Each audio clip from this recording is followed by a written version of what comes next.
Ana sangat teringat dulu Syekhuna Muqbil rahimahullah,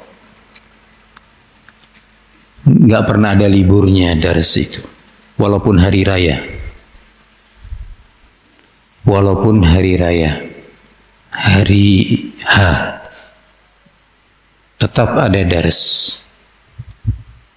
Dan beliau tentunya sebagaimana diakui oleh banyak ulama rahimahullah, ayatun fit tadris, ayat, betul-betul sebuah tanda keagungan, kebesaran dalam hal at-tadris, mengajar.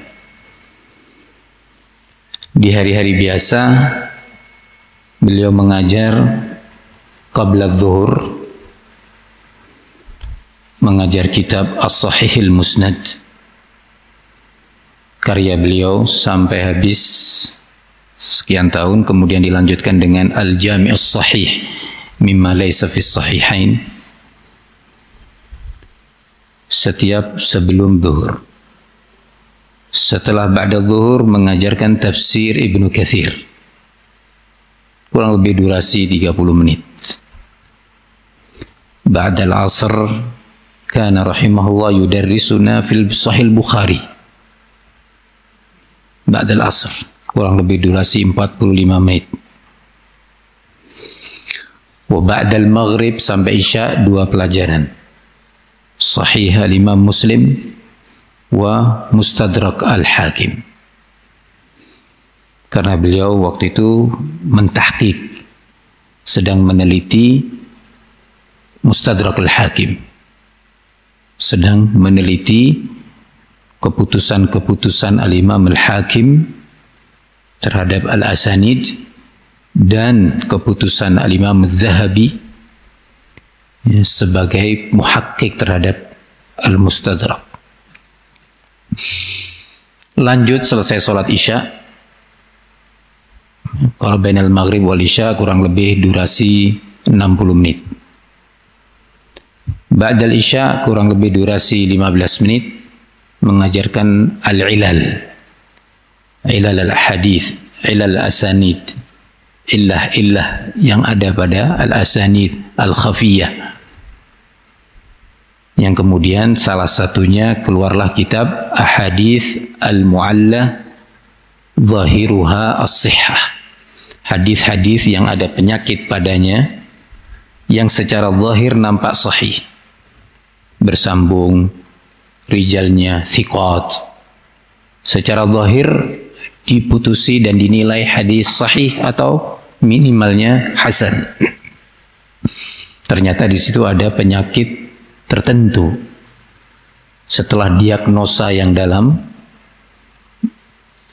diagnosa ilmu hadis, ditemukan ada sesuatu di situ. Nah, itu pelajaran ba'dal isya. Antum bayangkan sejumlah masyayikh dan ulama ketika mendengar bagaimana Syekh Muqbil mengajar, di samping waktunya untuk menulis itu tersendiri, waktu beliau yang disediakan untuk menjawab pertanyaan ba'dal asr setelah dars Sahih Bukhari, beliau keliling di Al-Wadi sambil berjalan karena memang harus olahraga beliau. Ya, itu kesempatan untuk bertanya di waktu sore.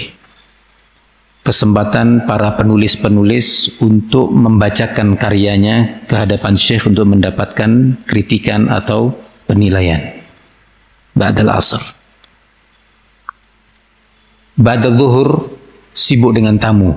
Hampir jarang waktu ghada, waktu makan siang, tidak ada tamu di rumah Syekh, sangat jarang. Tamu. Makan siang bersama, problem-problem disampaikan di situ. Tamu baik dari dalam negeri Yaman, para duat, para masyayikh, atau dari luar negeri. Wahakadha kehidupan Syekh Muqbil rahimahullah. Sampai-sampai ketika diceritakan ke Imam Al-Albani, karena Syekh Muqbil adalah muridnya dan sudah sekian tahun tidak berjumpa, dulu berjumpanya di Madinah, pada tahun 70-an awal diceritakan kepada Al-Albani rahimahullah. Nah, didengarkan dengan khusyuk kisah itu. Kemudian diakhiri oleh Syekh dengan kata-kata wa hakadha hayatul muhaddithin al-awwalin. Demikianlah kehidupan para ahli hadis terdahulu. Fahuwa ayatun fi sabr, ayatun fi at-tadris rahimahullah ta'ala. Yang di zaman ini sulit ditemukan seperti itu. Di zaman seperti ini sangat sulit ditemukan di banyak negara. Ya, keseriusan beliau dari semua waktunya. Dari semua waktunya.